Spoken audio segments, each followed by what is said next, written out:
Looking at Lake Ridge, I can tell you if there's any perception that this is an area that is more higher risk to build, and that's really not true. People build houses on the side of mountains in New Mexico and Colorado all the time. There are other more challenging residential construction than just dealing with a high PVR in a soil.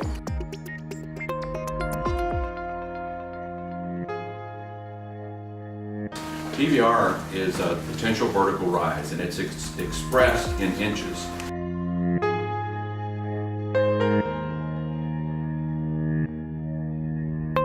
Engineering around the PVR or the clay content in the soil or the soil issues in Lake Ridge, it can be done. And it's not something that is astronomically expensive. The way clay soil is made up, it's like a deck of cards. You think of that deck of cards being very closed up. And what happens is when it's introduced to water, water gets inside these platelets and it expands these cards. And the pressure of that soil is it's overwhelming. A house weighs about 300, 400 pounds per square foot. The soil pressures that clay can exert on a home could be almost 10 times that. I mean, they can move to anywhere in Dallas, Las Colinas, Castle Hills, Irving. You can't really escape any area here in Dallas as far as having that expansive soil. What you have out here at Lake Ridge is really different from a lot of the other projects we see with Slab Tech that are pretty much flat, open communities.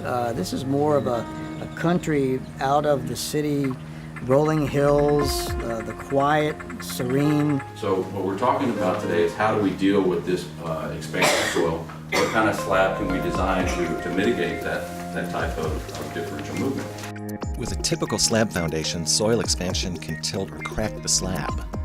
But new foundation technology uses a perimeter wall and piers in a slab that's poured and then elevated above the highest expected soil upheaval. So this allows the soil to move freely without affecting the foundation and structure.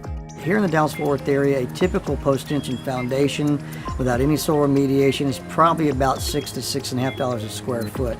When you add piers to a foundation, you can throw in about another $2 a square foot, so you're now getting into the $7, $7.50, $8 a square foot. Now let's take it to another extreme. Pier and beam foundations, which are like the Cadillac of suspended foundation systems, with the floor system will run you about $18 to $22 a square foot, but they're very high maintenance and labor intensive.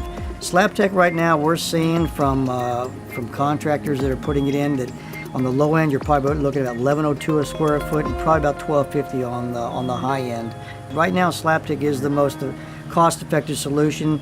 It's great technology. It's exciting that you can do it, and it doesn't cost a fortune, so that you can still have your house in an area that is more appealing to you and what you want, instead of just on a flat lot in a normal neighborhood.